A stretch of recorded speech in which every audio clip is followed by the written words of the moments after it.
ಯಾರು ಮಂತ್ರಾಲಯದ ಹಳೆ ಹೆಸರು ಮಾಂಚಾಲಯ, ಇವಾಗ ಮಂತ್ರಾಲಯ ಅಂತಾಗಿದೆ.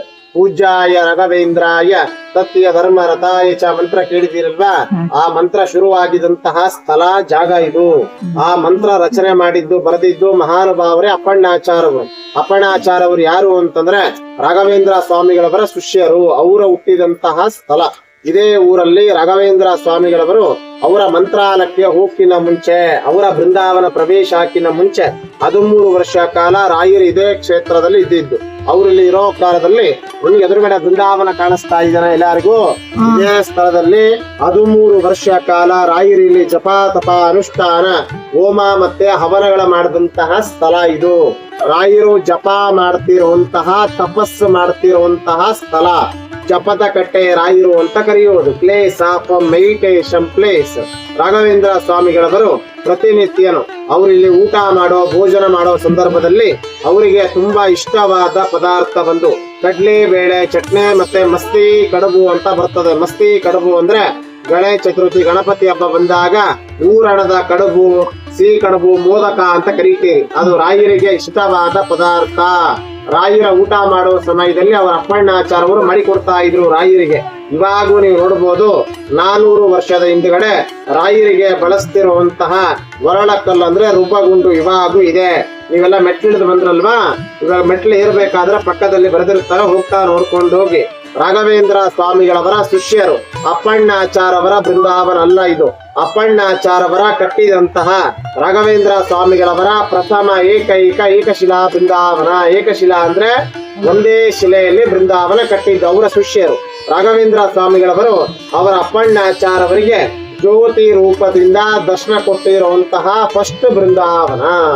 ಮಂತ್ರಾಲಯದಲ್ಲಿ ಬೃಂದಾವನ ಆದ್ಮೇಲೆ ಫಸ್ಟ್ ಬೃಂದಾವನ ಆಗಿದಂತಹ ಜಾಗ, ಸ್ಥಳ ಇದು. ನೀವು ಬಂದಿದಂತಹ ಈ ಜಾಗ ಮಾಮೂಲಿ ಸ್ಥಳ ಅಲ್ಲ, ತುಂಬಾ ಜಾಗೃತವಾದ ಸ್ಥಳ. ಇವಾಗೂ ಸಹ ಬೆಳಿಗ್ಗೆ ಮುಂಜಾನೆ 4 ಮತ್ತೆ 4:15 ಸುಮಾರು ಶ್ರೀ ರಾಘವೇಂದ್ರ ಸ್ವಾಮಿಗಳವರು ಅವರ ಶಿಷ್ಯರ ಅಪ್ಪಣ್ಣಾಚಾರ್ಯವರ ಬಂದು ಇವಾಗೂ ಅವರು ಸ್ನಾನ ಮಾಡಿ ಹೋಗ್ತಿರುವಂತಹ ಪ್ರತೀತಿ ಇದೆ. ಕೆಲವೊಮ್ಮೆ ಅವರ ಅಜ್ಜಿಗಳು ಸಹ ಬಿದ್ದಿರುತ್ತವೆ. ರಾಘವೇಂದ್ರ ಸ್ವಾಮಿಗಳವರ ಉಳ್ಕೊಂಡಿರುವಂತಹ ಮನೆ, ರಾಯರ ವಿಶ್ರಾಂತಿ ಪಡಿತಿರುವಂತಹ ಜಾಗ ಇವಾಗೂ ನೋಡ್ಬೋದು. ಹೋಗ್ತಾ ದಾರಲ್ಲಿ ಬರ್ತದೆ ಅಪ್ಪಣ್ಣಾಚಾರ್ಯವರ ಮನೆ ಅಂತ ಬರ್ತದೆ. ರಾಯರ ಮಲ್ಕೊಂಡಿರುವಂತಹ ಮನೆ ಇದೆ, ಹೋಗ್ತಾ ನೋಡ್ಕೊಂಡು ಹೋಗಿ. ಇವಾಗೂ ಕೂಡ ಅಪ್ಪಣ್ಣಾಚಾರ್ಯವರ ಜನರೇಷನ್ ಇದ್ದಾರೆ ಪೂರ್ವ ಕಾಲದಿಂದನೂ. ಇವಾಗಿರೋರು ಬಂದು ಅಪ್ಪಣ್ಣಾಚಾರ್ಯವರ 6th ಜನರೇಷನ್ ಅಂತ ಕರೀತೇವೆ. 6th ಅಂದ್ರೆ 6ನೇ ಜನರೇಷನ್ ಅಂತ ಈ ಮಠ ಎಲ್ಲ ನೋಡ್ಕೊಂಬೋದಿಲ್ಲ ನಾವೇ. ಇಲ್ಲಿ ಪ್ರತಿನಿತ್ಯ ಏನ್ ವಿಶೇಷ ವೈಶಿಷ್ಟ್ಯ ಏನು ಅಂತಂದ್ರೆ ರಾಘವೇಂದ್ರ ಸ್ವಾಮಿಗಳವರ ಇರೋ ಕಾಲದಲ್ಲಿ ಈ ಕ್ಷೇತ್ರದಲ್ಲಿ ಏನು ಸಂಪ್ರದಾಯ ಪ್ರಾರಂಭವಾಗಿದ್ರು ನಾವು ಅದೇ ಮುಂದುವರ್ಸ್ಕೊಂಡ್ ಬರ್ತಾ ಇದೆ. ಪ್ರತಿನಿತ್ಯನು ರಾಯರಿಗೆ ಪಂಚಾಮೃತ ಅಭಿಷೇಕ, ಅಷ್ಟೋತ್ತರ ಸತಸೇವ. ಈ ಕ್ಷೇತ್ರದಲ್ಲಿ 1,000, 2,000, 3,000 ಜನಕ್ಕೂ ಮೇಲೇನು ಇಲ್ಲಿ ಅನ್ನದಾನ ಸೇವಾ, ದಾಸೋಹ ಸೇವಾ ಅಂತ ನಡೀತವೆ. ನಾವು ಮಾಡಿಸ್ತಾ ಇಲ್ಲ, ರಾಘವೇಂದ್ರ ಸ್ವಾಮಿಗಳವರು ನಮ್ಮೆಲ್ಲರ ಕೈಯಲ್ಲಿ ಮಾಡಿಸ್ಕೊಂತಾ ಇದ್ದಾರೆ. ನಾವು ರಾಯರ ಕ್ಷೇತ್ರದಲ್ಲಿ ಬಂದಾಗ ರಾಯರ ವಾರ ಬರುತ್ತಲ್ವಾ, ಗುರುವಾರ ರಾಯರ ವಾರ ದಿವಸ ರಾಘವೇಂದ್ರ ಸ್ವಾಮಿಗಳವರ ಅಷ್ಟಾಕ್ಷರ ಹೋಮಗಳು ನಡೀತವೆ. ನಿಮ್ಮ ತಂದೆ ಆಗ್ಲಿ, ನಿಮ್ಮ ತಾಯಿಗಾಗ್ಲಿ, ಮಕ್ಕಳೇ ಆಗ್ಲಿ ಆರೋಗ್ಯದಲ್ಲಿ ತೊಂದರೆ ಇತ್ತು ಅಂದ್ರೆ ಮಕ್ಕಳ ವಿದ್ಯಾಬುದ್ಧಿ, ಮಕ್ಕಳ ಎಜುಕೇಶನ್ ಪರವಾಗಿ, ಮಕ್ಕಳ ಜಾಬ್ ಪರವಾಗಿ, ಯಾರಿಗೆ ಕಲ್ಯಾಣ ಆಗಿಲ್ಲ, ಕಲ್ಯಾಣ ಆಗಿ ಎಷ್ಟು ವರ್ಷ ಆಯ್ತು, ಮಕ್ಕಳ ಭಾಗ್ಯ ಇಲ್ಲ, ಸತಸಂತಾನ, ನಾಗದೋಷ, ಕಾಲ ಸರ್ಪದೋಷ, ನೀವು ಮಾಡೋ ಉದ್ಯೋಗದಲ್ಲಿ, ವ್ಯಾಪಾರದಲ್ಲಿ, ಜಮೀನ್ ಪರವಾಗಿ, ಬ್ಲ್ಯಾಕ್ ಮ್ಯಾಜಿಕ್, ಶತ್ರುದೋಷ, ಕೋರ್ಟ್ ಕೇಸ್, ಫೈನಾನ್ಸ್ ಪ್ರಾಬ್ಲಮ್, ಆರೋಗ್ಯದಲ್ಲಿ ತೊಂದರೆ ಇತ್ತು ಅಂದ್ರೆ ಅದಕ್ಕೋಸ್ಕರವಾಗಿ ಇಲ್ಲಿ ಗುರುವಾರ ಹೋಮಗಳು ಕೂಡ ನಡೀತವೆ. ನಿಮಗೆ ಲಾಸ್ಟ್ ಒಂದೇ ಹೇಳ್ತೀನಿ, ಎಲ್ಲಕ್ಕಿನ ದೊಡ್ಡ ದಾನ ಪುಣ್ಯದಾನನೇ ಅನ್ನದಾನ ಅಂತ ಕರೀತೇವೆ. ನಾವು ರಾಯರ ಕ್ಷೇತ್ರದಲ್ಲಿ ಬಂದಾಗ ನಮ್ಮ ತಂದೆ ತಾಯಿ ಹೆಸರ ಮೇಲೆ, ನಮ್ಮ ಮಕ್ಕಳ ಹೆಸರ ಮೇಲೆ ಗುರು ರಾಯರ ಪೂಜೆಗಳು, ಗುರು ರಾಯರ ಸೇವೆಗಳು ಮಾಡಿಸ್ಬೇಕು ಅಂತ ನಿಮ್ಮ ಮನಸ್ಸಿಗಿತ್ತು ಅಂದ್ರೆ, ಇಲ್ಲ ಅಂದ್ರೆ ನಾವು ಅನ್ಕೊಂಡಿದ್ದ ಕಾರ್ಯ ಆಗ್ಬೇಕು ಅಂತ ಎಲ್ಲಕ್ಕಿನ ಈ ಜಗತ್ತಲ್ಲಿ ದೊಡ್ಡ ದಾನನೇ ಅನ್ನದಾನ. ಅದು ರಾಯರ ಕ್ಷೇತ್ರದಲ್ಲಿ ನೀವು ಮಾಡಿಸ್ಬೇಕು ಅಂತ ನಿಮ್ಮ ಮನಸ್ಸಿಗಿತ್ತು ಅಂತಂದ್ರೆ ಈ ಕ್ಷೇತ್ರದಲ್ಲಿ 2 ರಕ ಸೇವೆಗಳಿರ್ತವೆ.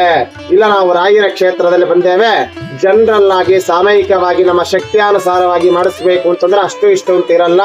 ನಿಮ್ಮ ಶಕ್ತಿಯಾನುಸಾರವಾಗಿ ರಾಯರ ಹತ್ರ ಸಂಕಲ್ಪ ಮಾಡಿಕೊಂಡು 101, 51, 100, 200 ಸಾವಿರ ಕೊಡ್ಬೋದು. ಜನರಲ್ ಪಂಚಾಮೃತ ಅಭಿಷೇಕ, ಅನ್ನದಾನಕ್ಕೆ ಹೋಗಲ್ಲ, ಹಾಲಿನ ಅಭಿಷೇಕ ಜನರಲ್ ಆಗತ್ತೆ, ಅರಕೆ ಮಾಡ್ಕೊಂಡು ಕೊಡ್ಬೋದು. ಇಲ್ಲ ನಾವು ರಾಯರ ಕ್ಷೇತ್ರದಲ್ಲಿ ಅನ್ನದಾನ ಸೇವೆ ಮಾಡಿಸ್ಲೇಬೇಕು ಅಂತ ನಿಮ್ಮ ಮನಸ್ಸಿಗಿತ್ತು ಅಂದ್ರೆ ಕುಟುಂಬದ ಹೆಸರ ಮೇಲೆ ಬೇಡಿಕೆ ಸಮೇತ ಹೇಳಬೇಕು, ಬರ್ಕೊಂಡು ರಸೀದಿ ಕೊಡ್ತಾರೆ. 1 ದಿವಸ ಮಾಡಿಸ್ಬೇಕು ಸದ್ಯಕ್ಕೆ ಅಂದ್ರೆ ಪ್ರತಿಯೊಬ್ಬರು ಮಾಡಿಸ್ಬೋದು. 508 ಕೇವಲ 508 ಕೊಟ್ರೆ ಒಂದು ದಿವಸ ಅನ್ನದಾನ ಆಗತ್ತೆ. ಯಾವತ್ತು ರಾಯರ ವಾರ ಗುರುವಾರ ಮಾಡ್ತಾರೆ, ಇಲ್ಲ ಅಂದ್ರೆ ಮದುವೆ ದಿವಸ ನಿಮ್ಮ ಮಕ್ಕಳ ಹುಟ್ಟಿದ ಹಬ್ಬ ನೀವು ಹೇಳಿದ್ದು ಡೇಟ್ಗೂ ಮಾಡ್ತಾರೆ. 508 5,000 ಜನ ನಿಮ್ಮ ಹೆಸರ ಮೇಲೆ ರಾಯರ ಕ್ಷೇತ್ರದಲ್ಲಿ ಊಟ ಮಾಡ್ತಾರೆ, ಅನ್ನದಾನ ಫಲ ಬರ್ತದೆ. ಒಂದು ದಿವಸದ್ದು 508 ಕೊಟ್ಟು ಬರೆಸ್ಬೋದು, ರಸೀದಿ ಕೊಡ್ತಾರೆ. ಸುಮ್ಮನೆ ದುಡ್ಡು ಕೊಡೋದಲ್ಲ, ಬೇಡಿಕೆ ಸಹ ಹೇಳಿ ಬರ್ಕೊಂಡು ಮಾಡ್ತಾರೆ. ಇಲ್ಲ 1 ತಿಂಗಳು ಮಾಡಿಸ್ಬೇಕು ಅಂತಂದ್ರೆ ಮಕ್ಕಳಕ್ಕೋಸ್ಕರ ಮಾಡ್ತಾರೆ. ರಾಯರ ಕ್ಷೇತ್ರದಲ್ಲಿ 1,008 1,508 31 ಡೇಸ್ ಅನ್ನದಾನ, ಮಕ್ಕಳ ವಿದ್ಯಾ ಬುದ್ಧಿ ಉದ್ಯೋಗ ವ್ಯಾಪಾರ ಮದುವೆ ಕಲ್ಯಾಣ ಸಂತಾನ ನಾಗದೋಷದ ಆರೋಗ್ಯ ಪರವಾಗಿ 12 ಹೋಮ. ರಾಯರ ಒರಿಜಿನಲ್ ಫೋಟೋ ಕೊಡ್ತಾರೆ. 1 ತಿಂಗಳ ಸೇವೆ ಫೋನ್ ಪೇ ಜಿಪೇ ಮಾಡಬಹುದು. 2,008 2,508 1 ವರ್ಷ ಆಗುತ್ತೆ. 5,008 ಶಾಶ್ವತ ಪರ್ಮನೆಂಟ್ ಅನ್ನದಾನನೂ ಆಗುತ್ತೆ. ಇಷ್ಟೊತ್ತು ನೀವೆಲ್ಲ ರಾಯರ ಬಗ್ಗೆ ಕೇಳಿದಕ್ಕೋಸ್ಕರ ಎಲ್ಲರಿಗೂ ಧನ್ಯವಾದಗಳು. ಎಲ್ಲ ಜೋರಾಗಿ ಹೇಳಬೇಕು, ಜೈ ಶ್ರೀರಾಮ್.